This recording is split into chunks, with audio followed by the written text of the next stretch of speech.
एक बार फिर से आप सभी का स्वागत है आपके अपने ही channel learning with Rahul Singh में। और आज हम शुरुआत कर रहे हैं इंग्लिश ग्रामर की, और बिल्कुल शुरुआत से करेंगे, बेसिक से चलेंगे। और आज हम बात करेंगे ये इंग्लिश लैंग्वेज है क्या। तो जैसा कि आपके सामने लिखा हुआ है इंग्लिश लैंग्वेज, तो लैंग्वेज आप सब समझते हैं एक भाषा है। और हर भाषा का, जैसे आपने हिंदी में पढ़ा होगा, हर भाषा का कोई ना कोई उद्गम होता है, ओरिजिन होता है। तो ऐसे ही जो आपका इंग्लिश में लैंग्वेज वर्ड है, लैंग्वेज वर्ड आपके आया है लिंगुआ फ्रैंका शब्द से। किससे आया हुआ है? लिंगुआ फ्रैंका शब्द से आया है। और लिंगुआ फ्रैंका जो शब्द आपका है, ये एक रोमन वर्ड है। कैसा वर्ड है? रोमन। जैसा कि आप सभी लोग पढ़ते होंगे लिपियाँ, लिपियाँ आपने पढ़ी हैं कि हिंदी की जैसे देवनागरी पढ़ी है आपने, संस्कृत की देवनागरी पढ़ी होगी, इसी प्रकार से आपने इंग्लिश की लिपि पढ़ी होगी कि रोमन है। तो कि जो लिंगुआ फ्रैंका शब्द है ये रोमन वर्ड से आया हुआ है, और जिसका हम लोगों ने ब्रिटिश में मीनिंग पढ़ा हुआ है लैंग्वेज। तो ये लैंग्वेज में जो आपने रोमन पढ़ा, तो रोमन शब्द आपने पढ़ा लिपि, तो लिपि को हम लोग इंग्लिश में बोलते हैं स्क्रिप्ट। क्या बोलते हैं? स्क्रिप्ट। स्क्रिप्ट क्या है? किसी भी भाषा को लिखने का ढंग, मतलब writing style of any language. Writing style of any language, इसे हम क्या बोलते हैं? स्क्रिप्ट बोलते हैं। थोड़ी सी बेसिक और जानकारी करते हैं। जैसे कि आपने सुना होगा कि हर भाषा की कुछ ना कुछ स्किल्स होती हैं, और हर भाषा की यही 4 स्किल्स होती हैं। पहली स्किल आपने पढ़ी है लर्निंग, दूसरी पढ़ी है आपने स्पीकिंग, और तीसरी पढ़ी है आपने रीडिंग, और चौथी है आपकी राइटिंग। ठीक है। इसके अलावा कुछ हम थोड़ा सा और जानते हैं systems of language. Systems of language में क्या है कि 3 सिस्टम पे ही हर लैंग्वेज चलती है। एक आपका है फोनोलॉजी। फोनोलॉजी क्या होता है? Sound of any language. Sound of any language, किसी भी लैंग्वेज की आप सीखना चाहते हैं तो उसके आपको शब्दों को, अक्षरों को, उनके साउंड्स को आपको पहचानना पड़ेगा। चाहे आप जैसे का पढ़ते हैं, अब इंग्लिश में आप क्या पढ़ते हैं? ए पढ़ते हैं, तो इनके जो साउंड्स का अध्ययन है, इस चीज़ को हम कहते हैं फोनोलॉजी। फिर दूसरी चीज़ होती है मॉर्फोलॉजी। मॉर्फोलॉजी क्या होती है कि कोई भी किस तरीके का अक्षर लिखा हुआ है, जैसे का ने आपने, का को आपने देखा कैसा लिखा होता है, ए आपने देखा है कैसा लिखा होता है, तो ये जो चीज़ है इसे हम बोलते हैं मॉर्फोलॉजी। नेक्स्ट आपका दिया है सिंटैक्स। सिंटैक्स क्या होता है? आपने इंटरमीडिएट के अंदर पढ़ा भी होगा, सिंटैक्स नाम का एक चैप्टर होता है ग्रामर के अंदर। तो सिंटैक्स क्या है? किसी भी लैंग्वेज का करेक्ट जो यूज होता है, मींस जो आपने रूल्स पढ़े हैं नाउन के अंदर, प्रोनाउन के अंदर, ये सारे रूल्स जो हम पढ़ते हैं, ये आपका कहलाता है सिंटैक्स। क्या कहलाएगा? सिंटैक्स। जैसा कि हमने शुरुआत की है तो हमने आपको बताया था बेसिक से बताएंगे, थोड़ी सी बेसिक जानकारी कर ली। हमें मेन रूप से लैंग्वेज में पढ़ना क्या है? हमें इंग्लिश का ग्रामर का अगर अच्छा सा नॉलेज चाहिए तो हमें सारे पार्ट्स ऑफ स्पीच के रूल्स अच्छे से आने चाहिए। अगर रूल्स अच्छे से आते हैं इसका मतलब हमें ग्रामर का काफ़ी नॉलेज हो जाएगा। तो सबसे पहले हम जानते हैं पार्ट्स ऑफ स्पीच के बारे में। पार्ट्स ऑफ स्पीच को हम फंडामेंटल ऑफ लैंग्वेज भी बोलते हैं। क्या बोलते हैं? Fundamental of language. तो इसमें से आपने सुने होंगे, सारे सारे लोगों को पता होगा कि कितने हमारे पार्ट्स ऑफ स्पीच हैं। आपके सामने लिखे हुए हैं 8 पार्ट्स ऑफ स्पीच है, जिसमें से पहला है नाउन, दूसरा है प्रोनाउन, तीसरा आपका है एडजेक्टिव, चौथा आपका है वर्ब, फिर आपका क्या है? Adverb, preposition, conjunction and interjection. ये सारे के सारे आपको पार्ट्स ऑफ स्पीच पता होने चाहिए। इनके नाम भी पता कर लेंगे एक बार। चलिए, तो सबसे पहले हम जानते हैं नाउन के बारे में। नाउन की आपने डेफिनेशन पढ़ी हुई है, बचपन से पढ़ते आ रहे हैं कि name of any person, place और थिंग। ये क्या कहलाता है? नाउन। तो वही लिखा हुआ है हमने, name of any person, name of any person, place, animal और थिंग। ये क्या है? नाउन। इसके अलावा हम ये भी कह सकते हैं, जैसे कोई भी व्यक्ति है या कोई भी जानवर है या कोई भी चीज़ है, हर चीज़ को एक नाम से हम पहचानते हैं।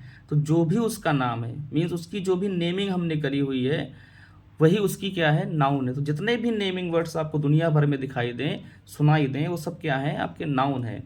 अब नेमिंग वर्ड्स आपको हो सकता है केवल दिखाई दें, अब कुछ हो सकता है ना भी दिखाई दें, लेकिन उनको हम किसी न किसी नाम से जानते हैं। तो ये नेमिंग वर्ड्स हमारे विजिबल भी हो सकते हैं, और कैसे हो सकते हैं?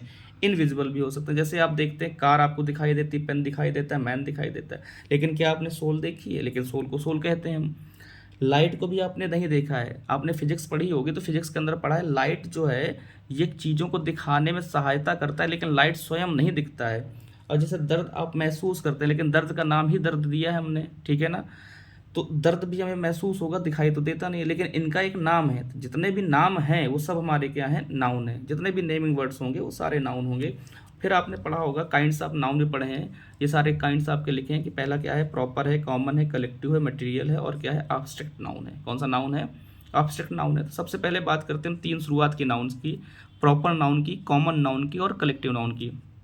प्रॉपर नाउन में क्या है कि जैसे कि किसी भी व्यक्ति का प्रॉपर नेम दिया हो या किसी भी चीज़ का प्रॉपर नेम दिया हो, ठीक है ना, तो वो हमारा क्या होगा, प्रॉपर। तो जैसे हमने लिखा है यहाँ पे राम, तो राम है क्या है, लड़का, तो लड़का तो कोई भी हो सकता है। तो जब हम उसके पूरी जाति की बात करने लगते हैं तो फिर वहाँ पे बात आ जाती है कॉमन नाउन की। जैसे राम, राम क्या है, एक बॉय है। अब यही जो बॉय हैं इकट्ठा कर दिए जाएं, कई सारे बॉय ले आए जाएं, तो वो कलेक्टिव नाउन बनेगा और उस बॉयज़ के कलेक्शन को हम वैसे बोलते हैं ब्लस। क्या बोलते हैं, ब्लस। ऐसे ही हमने प्रॉपर में बात करी, जैसे सौम्या, सौम्या क्या है, एक लड़की का नाम है। तो लड़की का नाम अगर लिख दिया हमने तो ये प्रॉपर हो गया। लेकिन अगर लड़की केवल लिखे, मतलब गर्ल लिख दें, तो गर्ल क्या हो जाएगा, हमारा कॉमन हो जाएगा। और इन्हीं गर्ल्स के कलेक्शन को हम बोलते हैं बेबी। क्या बोलते हैं, बेबी। ऐसे जैसे हमने प्लेयर वर्ड लिखा है, तो प्लेयर तो कोई भी हो सकता है, लेकिन अगर उस प्लेयर का हम एग्जैक्ट नाम लिखते हैं तो फिर वो बन जाएगा प्रॉपर, ठीक है ना। और इन्हीं प्लेयर्स के कलेक्शंस को हम क्या बोलेंगे, टीम बोलते हैं। क्या बोलते हैं, टीम। फिर मटेरियल नाउन तो आप सब जानते हैं, जो भी जितने भी मैटर हैं वो सब हमारे क्या है, मटेरियल नाउन के अंदर आते हैं। जैसे मिल्क है, ब्रेड है, बटर है, या फिर हमारा क्या है, वाटर, ये सब क्या है, मटेरियल नाउन। अब्स्ट्रैक्ट नाउन को थोड़ा अच्छे से समझेंगे। अब्स्ट्रैक्ट नाउन के अंदर बहुत सारी चीज़ें आती हैं। अब्स्ट्रैक्ट नाउन क्या है, भाववाचक संज्ञा होती है। भाव का मतलब क्या है, जितने भी हमारे अंदर भाव होते हैं, भाव कई सारे होते हैं। जैसे आपने फीलिंग्स के नाम पे पूछा जाए, तो फीलिंग्स जैसे आजकल हर व्यक्ति के अंदर एक तो ये फीलिंग बहुत ज़्यादा जनरेट रहती है, सैडनेस आजकल हर व्यक्ति के अंदर पड़ी हुई है, लेकिन हम कोशिश करते हैं क्या ढूंढने की, हैप्पीनेस, ठीक है ना। और भी फीलिंग्स है हमारी, लव है, हेट है, इस प्रकार की बहुत सारी फीलिंग्स होती हैं। आगे बात करेंगे अगर सिचुएशंस की, सिचुएशंस भी हमारी सारी एब्स्ट्रैक्ट नाउन का ही पार्ट है। सिचुएशंस भी आजकल बहुत सारी पड़ी हैं। आजकल लोग बहुत सारा क्या लेते हैं, स्ट्रेस लेते हैं। स्ट्रेस ले लेके सारे लोग कैसे पे चले जाते हैं, डिप्रेशन में चले जाते हैं, ठीक है ना। फिर उनको देख देख कर घर वालों को क्या आता है, उनके ऊपर एंगर आता है, ठीक है। इसके अलावा स्टेजेस ऑफ लाइफ, बहुत सारी स्टेजेस हैं लाइफ की। जैसे सबसे पहले आपका क्या हुआ, बर्थ हुआ, बर्थ के बाद में चाइल्डहुड, फिर उसके बाद में क्या आता है, आपका यूथ आता है, यूथ के बाद में क्या आता है, ओल्डनेस, और एक दिन हम दुनिया को छोड़ के चले जाते हैं, मतलब क्या होता है, डेथ। तो ये जो सारे स्टेजेस हैं हम इनको जीते हैं, महसूस करते हैं, ठीक है ना। इसलिए इन सबको हम किसके अंदर डाल सकते हैं, आपकी एब्स्ट्रैक्ट नाउन के अंदर डाल सकते हैं। मतलब जितनी भी आपकी फीलिंग्स है, सिचुएशंस हैं या स्टेजेस ऑफ लाइफ हैं, ये सारा का सारा किसका पार्ट बनेगा, एब्स्ट्रैक्ट नाउन का पार्ट बन जाएगा। तो पार्ट्स के बारे में तो हम जान चुके हैं। बात कर लेते हैं नाउन के नंबर की। जैसा कि आप लोगों ने हिंदी में पढ़ा होगा वचन, एक वचन, द्विवचन, संस्कृत में पढ़े होंगे एक वचन, द्विवचन, बहुवचन।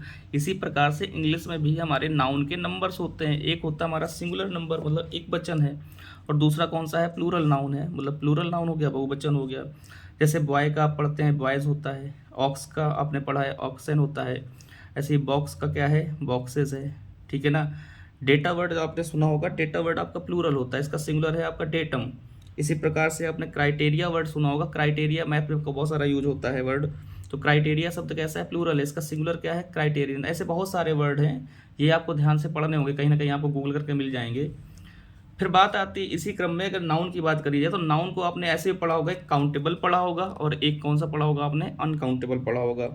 तो काउंटेबल नाउन कैसी नाउन है, अब आपको हम बता देते हैं। बहुत से लोग कहते हैं जिनको काउंट कर सके वो काउंटेबल है, जिनको ना काउंट करें वो अनकाउंटेबल है। ऐसा कुछ नहीं है, आपको सिंपली एक भाषा में समझना है कि जिन नाउन का सिंगुलर और प्लूरल दोनों वर्ड बनता है वो हमारा सारा का सारा काउंटेबल नाउन का पार्ट बनेगा। जैसे आपने सुना है स्टार, तो स्टार नाउन को अनकाउंटेबल नहीं बोलेंगे, स्टार हमारा काउंटेबल है, क्योंकि स्टार का हम प्लूरल बनाते हैं स्टार्स, चेयर का हम प्लूरल बनाते हैं चेयर्स, ऐसे मैन के प्लूरल बनाते हैं मैन। बहुत सारे ऐसे वर्ड हैं जिनका सिंगुलर भी बनता है और प्लूरल भी बनता है, जिनका सिंगुलर प्लूरल में मीनिंग चेंज नहीं होता है। मतलब ये एक है, ये कई हैं, ये एक चेयर है, इसका मतलब है कई चेयर है। यहाँ पे एक आदमी, यहाँ पे हो सकता है कई आदमी है, तो यहाँ पे मीनिंग चेंज नहीं हो रहा, केवल उनके पर्सन्स की नंबर बढ़ रही है।